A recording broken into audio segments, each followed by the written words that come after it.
మెట్టు మెట్టు ఎక్కుతారు, నిన్ను నీ ప్రభుత్వాన్ని తొక్కుతారు. యాదికి పెట్టుకో, ఈడ్చిపెట్టరు.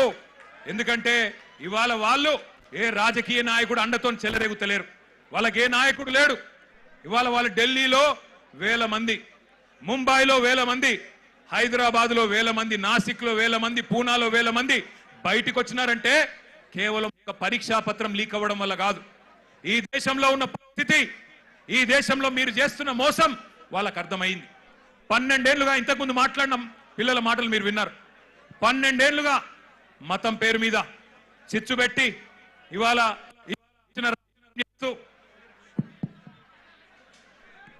ఇష్టం వచ్చిన వ్యవహారం చేస్తూ మతం పేరు మీద రాజకీయం చేస్తూ మీరు ఏ రకంగా తప్పించుకుంటున్నారో, ఏ రకంగా అసలు పని చేయకుండా ఎట్లా ప్రజల్ని మోసం చేస్తున్నారో ఇలా వాళ్ళకి అర్థమైంది. మీరే కదా చెప్తిరి సంవత్సరానికి 2 కోట్ల ఉద్యోగాలు ఇస్తా అని చెప్తివి. 12 ఏళ్ళ మరి ఇప్పటికి 24 కోట్ల ఉద్యోగాలు రావాలి. వచ్చినాయా 24 కోట్ల ఉద్యోగాలు? అందుకే రోడ్డు మీదకి వచ్చిన ఒక ప్రశ్నాపత్రం లీక్ అయి మాత్రమే కాదు, ఒక నిరాశ, ఒక నిస్పృహ. ఇంతకుముందు అమ్మాయి ఎంత బాగన్నది, మేము మేక్ ఇన్ ఇండియా అడిగినాం, నువ్వు లీక్ ఇన్ ఇండియా ఇచ్చినావు. మేక్ ఇన్ ఇండియా ఎక్కడో పోయింది, లీక్ ఇన్ ఇండియా వచ్చింది, గిదా నువ్వు చెప్పింది అని చెప్పి ఆ అమ్మాయి ఎంత చక్కగా మాట్లాడింది మీరు విన్నారు. అట్లాగే ఇవాళ అడుగుతున్నారు జవాబుదారితనం. ఏమంటున్నారు?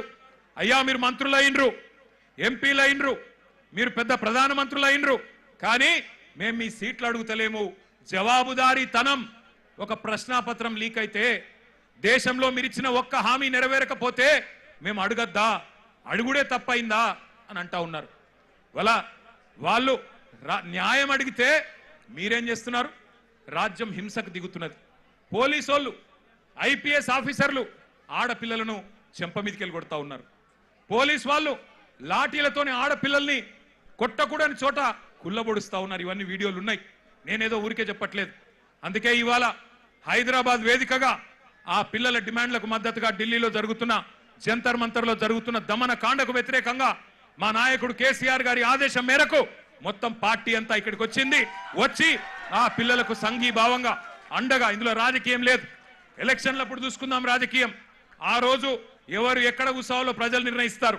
కానీ ఇవాళ మేము అడుగుతున్నది ఒకటే, ముందుగా ఎడ్యుకేషన్ మినిస్టర్ ధర్మేంద్ర ప్రధాన్ రాజీనామా చేయించండి. చేయించాలనే వాళ్ళు గట్టిగా చప్పట్లు కొట్టి చెప్పాల, గట్టిగా చప్పట్లు కొట్టాల. రెండవది, ఆ పిల్లల మీద పెట్టిన కేసులు చాలా మంది పిల్లల్ని దేశవ్యాప్తంగా కేసులు పెట్టినారు. బేషరతుగా పిల్లలకు క్షమాపణ చెప్పి కేసులు వెంటనే ఎత్తేయాలని చెప్పి గట్టిగా చప్పట్లతో మరి కేంద్ర ప్రభుత్వాన్ని డిమాండ్ చేద్దాం. ఇంకొద్ది గట్టి కొట్టాల చప్పట్లు. పిల్లల మీద పెట్టిన కేసులు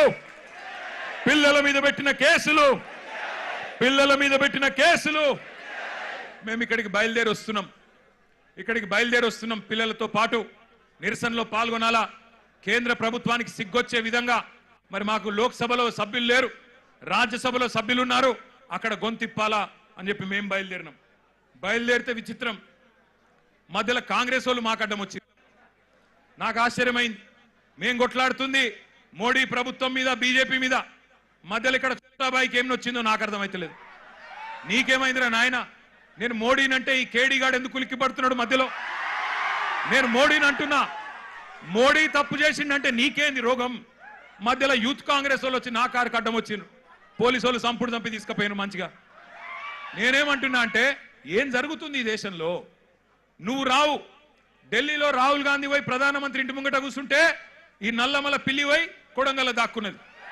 ఢిల్లీకి పోలే ఈడ పోయి దాక్కున్నాడు.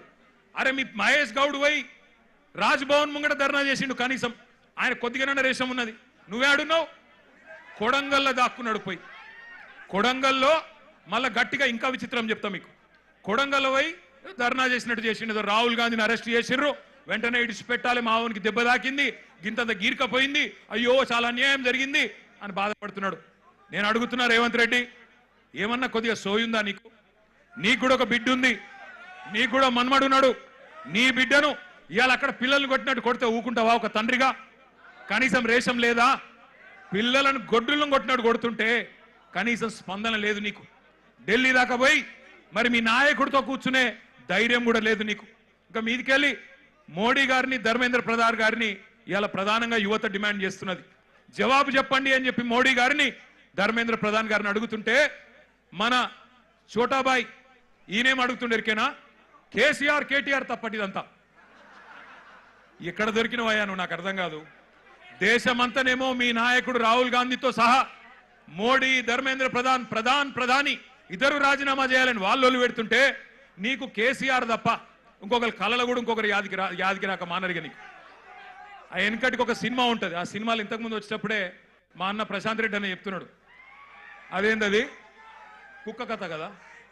చిన్న పిల్లగాడు ఒకడు ఉంటాడు, వాని ఏం అడిగినా లాస్ట్కి ఏమంటే నాకు కుక్క కావాలి అంటాడు.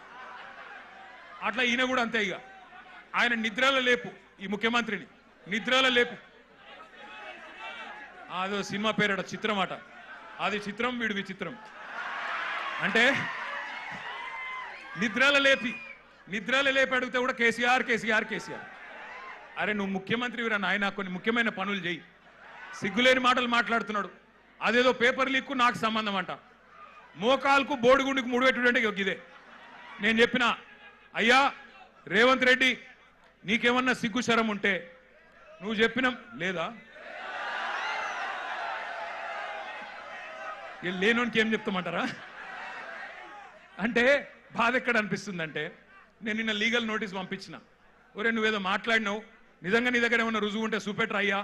చూపెడితే నిజంగా రుజువు చేస్తే ఇదే ఇందిరా పార్క్ కాడ ఇగో ఇదే పిల్లల మధ్యన అవసరమైతే నన్ను ఉరిది కానీ ఇష్టం వచ్చినట్టు మాట్లాడి పిల్లల మనసులు మలినం చేయకు. లేనిపోని బదనాములు పెట్టి రాజకీయంగా సలిమంటలు కాచుకునే ప్రయత్నం చేయకు. నీకు చేత కాదు, దమ్ము లేదు. ఢిల్లీకి పోయి మోడీని ఎదిరించే దమ్ము నీకు లేదు. ఎందుకు? నీకు భయం. నీ పాత కేసులు, బ్యాగుల పైసలతో దొరికిన కేసులు బయటికి గుంజుతారు, లోపలికి నూకుతారని భయం. మరి కొట్లాడటం కొట్లాడిని మాకు దమ్ముంది. తెలంగాణ తెచ్చినోళ్ళం, ఢిల్లీ మెడలు వంచినోళ్ళం, మాకు దమ్ముంది. అవసరమైతే ఢిల్లీకి పోయి గల్లా బట్టి అడిగే దమ్ము మాకుంది, నీకు లేదు. మరి కొట్లాడేటోళ్ళ కాళ్ళ కట్టెబెట్టి లేనిపోని మాటలు మాట్లాడి పిల్లల నెత్తులు ఖరాబ్ చేస్తున్నావు. నేను ఒకటే అంటా ఉన్నా, చాలా మంది తమ్ముళ్ళు అడిగినారు నన్ను, అన్నా మీరు ఢిల్లీకి పోవచ్చు కదా, జంతర్ మంతర్ పోవచ్చు కదా, ఇక్కడ ఎందుకు అన్నారు. నేను వాళ్ళకు ఒకటే చెప్పిన, మేము జంతర్ మంతర్కి పోయి మా జెండాలు పట్టుకొని మీ ఎజెండాను హైజాక్ చేసినాం.